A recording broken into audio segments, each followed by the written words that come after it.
Stacy Pace, one of the nurse practitioners for Spectrum, the other clinic, here to talk to you today about progesterone. So this is a hormone that a lot of trans femme individuals are always asking me about, very interested in, and all of that good stuff. So here's the thing. There is a lot of myth going on out there about progesterone. It's almost as if people think it is a magic boob pill. Let me assure you, it is not. So I see a lot of talk on the chat boards and Reddit and everything, and a lot of folks are like, oh my God, I have such small boobs. What can I do? I need to get them bigger. What's this? What's that? And someone will say, oh, are you on progesterone? And they'll say, no, what's that? And then this thing ensues where it's like, well, I heard that so-and-so got put on progesterone and then they had tig old bitties just like the next week and all this other crap. That is complete crap. So, let me tell you a little bit about the development process of boobs to begin with, and then I'm going to kind of loop in progesterone and how it's used at the end there. So, natural breast development in, say, a cisgender teenage girl usually takes, on average, about 3.5, 4 years, somewhere around there to be completed. And there are different stages. I'm sure that if you've looked up online, you've seen these things called Tanner staging. So there's Tanner stage 1 through 5. Tanner stage 1 basically means you have no boob, and Tanner stage 5 means you have all the boob. Anyway, so beginning with Tanner stage 1, which is where, you are whenever you're a cisgender girl teenager and you have no boob. So let's say your menstrual cycle starts. Here we go. So a lot of times whenever the menstrual cycle first starts, it's considered anovulatory, meaning that eggs aren't actually released during these menstrual cycles early on in many individuals. Not all, but in most individuals, they tend not to have actual eggs being released during these early menstrual cycles. Anywho, so after a while, breast development kicks on, eggs start being released during those menstrual cycles, blah, blah, blah. But progesterone, that usually doesn't enter the equation of the menstrual cycle and whatnot until breast development is a good 2.5 years in, which is usually around, on average, a Tanner stage 4. There are a significant portion of individuals who experience it not occurring until even Tanner stage 5 when breast development is complete, and some Tanner stage 3. But average is Tanner stage 4 before progesterone gets introduced into the equation of all the female hormones cycling and everything involved with the menstrual cycle. So the studies out there are mostly negative when you're talking about progesterone and trans women and stuff, and this has been largely attributed to the fact that they were either biased or poorly set up, or they were utilizing the more synthetic forms of progesterone rather than the bioidentical forms like we have nowadays, such as prometrium. So there's a lot of criticism that the trans community has towards these studies, and I agree with a good bit of it as well. The studies that they have in cisgender women and how their breasts develop and in relation to actual progesterone being present would seem to indicate that progesterone doesn't have that large a deal to do with breast development, as evidenced by the fact that some people don't get progesterone introduced at high levels in their system until they reach a Tanner stage 5, which means that they've had full breast development already before they even get the progesterone hormone in there. And then there are certain conditions like androgen insensitivity syndrome, where these people actually don't really have progesterone to begin with, and they develop breast tissue to fullness, to maturity, without it as well. So there's a lot of evidence against progesterone. So why does everyone think it's a magic boob pill? And why do people prescribe it? Because I myself prescribe it.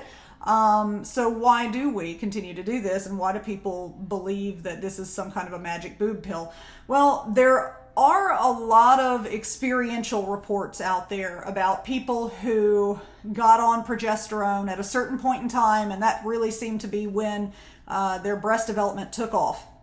And I get that. And so, anecdotal evidence, your mileage may vary. I have seen in my own personal practice with several hundred transgender patients of my own who have been put on progesterone.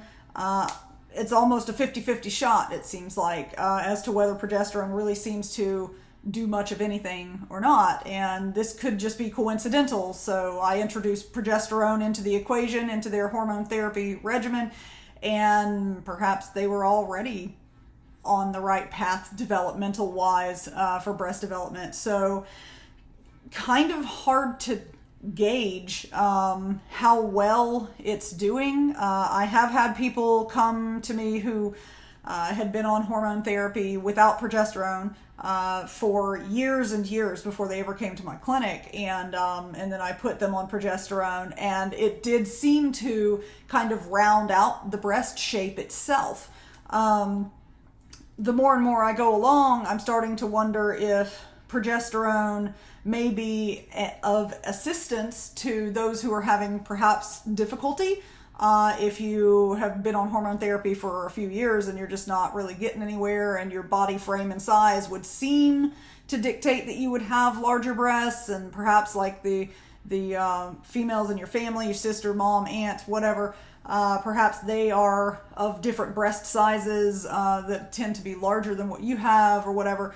Maybe you're looking at them and thinking, I would have thought I was going to go somewhere with this. And so whenever I see people like that, I'm like, well, let's give it a whirl, give progesterone a try, for sure. But since I also don't think that giving progesterone is hurting anyone, I also don't mind trying it out on people who, have been on hormone therapy not near as long as that, and seeing what their results are. However, I do advise, currently, at least my own belief system, and everybody's going to have a different belief of when progesterone should be started and all this. You can't seem to find any two people who agree on this. I've seen people who get it started right from the gate. As soon as they get put on estrogen, they're also put on progesterone. And then I've seen folks who wait until it seems like as long as they can before they put someone on progesterone. The guy I tend to follow, his advice is Dr. William Powers out of Michigan. He initially leaned towards whenever folks get toward like a Tanner stage 3, maybe introduce it then. And, now it seems he's leaning toward the later introduction of it. Maybe take yourself as far as you can with breast growth before introducing progesterone. I tend to agree with that approach more so if it was myself that was getting the hormones prescribed to me. And more so just because I'm looking at the cisgender pattern of breast development in how progesterone typically isn't really thrown in there in any large quantity until somewhere averaging around like 2.5 years of the beginning of breast development. And that's usually going to be around like a Tanner stage 4-ish, plus or minus 1 or a half or whatever. So for myself, if someone asks me what do I recommend and what would I do for myself, I would wait for probably Tanner stage 4 or higher before introducing progesterone. However, I certainly don't mind introducing it at Tanner stage 3. People who are clamoring for it and wanting it before that, I still have been known to prescribe it before then. I just don't advise it, and I let them know, hey, you know what? Here's what the research says. Here's what I think about it. If you're just thinking it's a magic boob pill and you want to try it out, that's fine. I don't really think it's going to hurt you. However, there is some loose, again, more anecdotal evidence here, though. There's some loose evidence that perhaps if you introduce progesterone too early, it could kind of screw things up temporarily. I haven't seen anything that's been permanent to where, someone takes progesterone too early and then all of a sudden they can't grow boobs or anything like that. No, they just come off of it and then let estrone do its job, because estrone seems to be what's going to make the actual beginnings of boob development really, steadily grow and everything. So anyway, I don't mind prescribing it at an earlier stage than a Tanner stage 3, which, you know, comes at different times for everybody, especially with trans women. You know, y'all don't exactly go along the same timeline development-wise as cisgender gals, because, you know, we're throwing different levels of estradiol at y'all than typically is seen in the teenage or younger cisgender girls, because we're trying to overcome what testosterone has done with your body through the years. So we're having to throw all this estradiol at you, and so your breast may develop at a different timeline, perhaps a little bit quicker than that of a cisgender girl. So, you know, 2.5 years into breast development for a cisgender girl may look more like 1 or 1.5 years for a transgender gal. So anyways, that is all to say that it's very highly subjective and biased. There's nobody out there that is 100% in the know about this. A lot of people like to talk very confidently on the topic, but I mean, the fact is, a lot of it is just going to have to be what that practitioner's experience has been with what they're doing with their patients. Dr. William Powers has a ton of trans patients that he treats, so whenever he says he sees a pattern, I believe that he sees a pattern. And I have enough of my own patients at this point that I can definitely see that I say that I see a pattern as well, and that the pattern seems to do better with waiting to introduce progesterone to a certain point. But I will say it's almost disturbing sometimes, the mania that some people are seeking progesterone with, and I feel bad for folks that are seeking it with that kind of fervor, because they are undoubtedly going to be disappointed with it. And that's kind of my whole purpose with this video, because a lot of people I see are just like, ooh, do you have that pill? Do you prescribe the boob pill, the magic boob pill? And I'm just like, yeah, but it's not that. You know, it might help.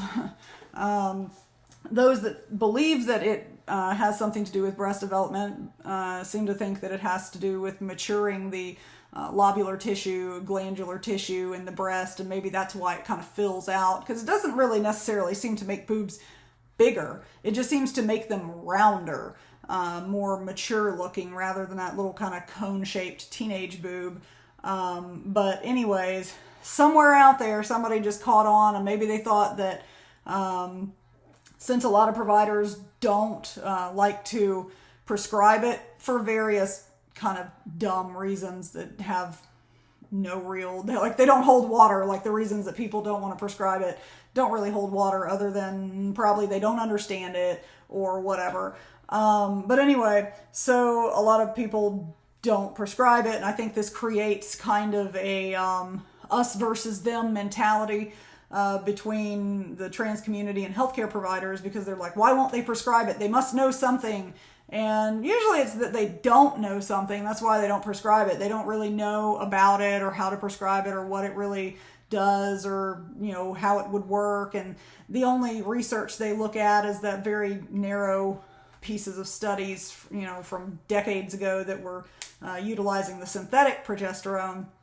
And so, you know, their view right there, it's like confirmation bias. They look, that's what I thought. I didn't really want to prescribe it anyway. And here's this study. It says, nope, doesn't work. And so I'm not going to prescribe it because of that, and whatever. Anyways, I think that that's created the thought process with these anecdotal experiential reports from some trans folks who believe that they have only have gotten where they are today with breast development because of progesterone. People hear that, and those reports spread like wildfire, because everybody wants, you know, a boob pill. I mean, geez, if you found out that there was a pill that can make you lose weight like that, I mean, people would go crazy and hop on that just as quick too, right?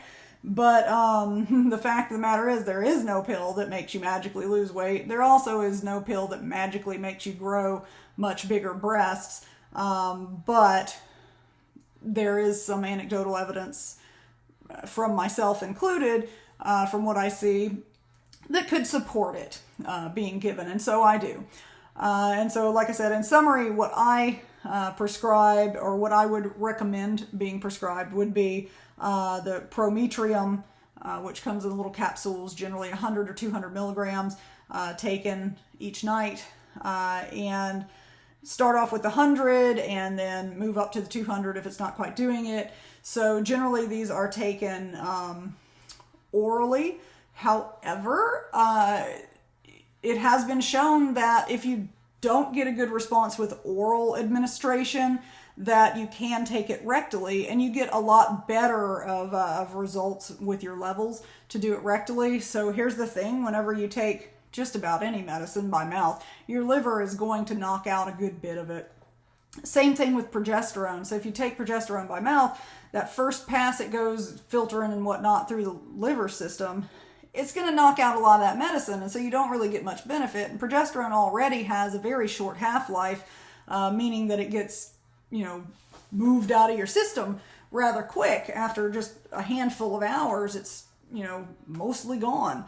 And so taking it orally by mouth, not the best, but a lot of people are kind of like, I'd rather try that first than the other route. I get it.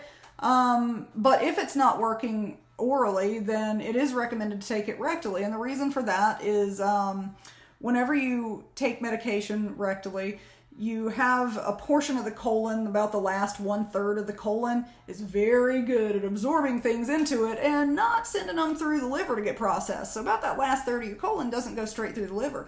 It's why you'll see these crazy people out there, the college kids that came up with the game where you put alcohol up the poop chute, you absorb it a lot quicker and you get drunk quicker. This results in all kinds of fun shenanigans, but it's also a lesson learned in that progesterone can go the same way. You put it back there, it gets absorbed, it doesn't get knocked out by the liver, so you get more of the actual medication. Now, Dr. Powers thinks that whenever the pill dissolves in the rectum, that it kind of coats it and slowly absorbs into the lining, and that's why it probably lasts a little bit longer than oral administration, is because of that slow rate of absorption. And in case anyone's wondering, yes, there are progesterone injections, but they are literally so short-lived. Like, their half-life is, I don't know, like 4 or 5 hours or something like that. So it's just super insanely short. So what that means for you is that you would have to give an injection pretty much every day to be able to keep your levels up on an injection to make any difference. Not too many people are willing to give daily injections to do that, so I pretty much leave that off the table. There are different ways that you can take Prometrium progesterone rectally. You can get it compounded at a compounding pharmacy. You can also just take the Prometrium capsules and boop, there you go, use them as if they are suppositories. Some folks may need to poke a hole in them before they insert them. Those are folks usually who have issues with mucus production and stuff inside of the rectum. So if you have what would be termed, I guess, a dry rectal vault, you could have trouble absorbing, breaking down the layers of that pill and getting to the medication. And you would know that because you would excrete the pill unchanged, essentially, probably the next morning or whenever you have another bowel movement. So it is advised by me, generally I tell people start off with taking it by mouth, see if that works for you. I usually start them with 100 milligrams a night. If that's not doing it after a few months, then we go to 200 milligrams a night. And if that's not doing it, then I'm going to say, hey, might want to try it rectally. Either just taking that same capsule and doing it, or going to a compounding pharmacy and having them create an actual suppository for you that's special made for that. But again, progesterone may or may not really be necessary for completing breast development. The jury's out on that still. Hopefully one day someone will get some money together and do a really good research study on it and be able to prove once and for all which way it goes. One other topic I would like to talk about on the topic of progesterone, well, maybe two, just kind of a mention here, is that progesterone has other uses than just, boob growth or, whatnot. So it also helps suppress your testosterone levels in the same way that I've explained in a previous video about how estrogen therapy suppresses testosterone levels without using testosterone blockers. Essentially, it's going to help shut down the production of LH and FSH up here in the brain between the hypothalamus and pituitary gland. And so whenever it shuts down production of those, then you no longer have those to tell your gonads downstairs to produce testosterone. And so you're left with only the little bitty amount that your adrenal glands produce. But, testicles shut down, not really producing any testosterone at all. So progesterone can help with that as well. And so it's kind of a handy thing that if I have someone who is just struggling for whatever reason to get their T levels down and they're on an appropriate dose and have appropriate levels of estradiol in their system, adding progesterone can actually be very beneficial. So anyways, let's see, other topic on progesterone. There's another myth going around out there that says that either progesterone will improve your sex life / libido, or that it will stabilize your mood or whatnot. There is no real evidence of either of those. Actually, it's quite the opposite. Like whenever you look at studies in animals and humans, progesterone seems to inhibit sex drive and libido. So what's that say? I don't know. Some people do report to me that they feel more energized and stuff whenever they go on progesterone. Most don't. But some do, and I wonder if that's just maybe because they heard something out there about it and, kind of placebo effect. Who knows? But anyway, so studies don't support that.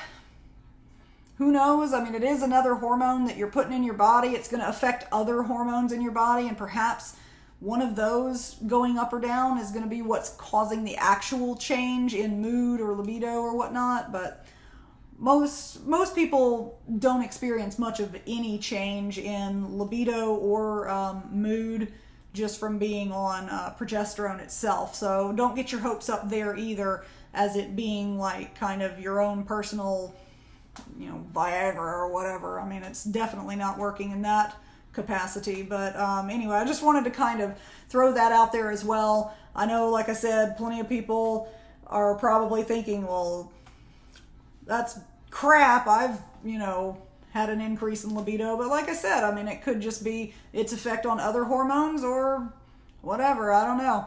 But they have used forms of progesterone for sex offenders, cisgender male sex offenders, in order to shut their sex drive down. So again, when you're using progesterone to shut down the sex drive of a cisgender man who's a sex offender, it seems not really like it would improve the sex drive then of someone, I don't know, but I don't know. Maybe people are just happy being on the hormones they align better with. So jury's out. Your mileage may vary. I don't know. That's all I got to say on the topic of progesterone. If you have any questions, as always, you can write to me. Go on the website, get the email, write your questions to me, whatnot. That's what I'm here for. If you have any other topics you'd like a video on, then hey, throw them at me. I'll see y'all later. Bye for now.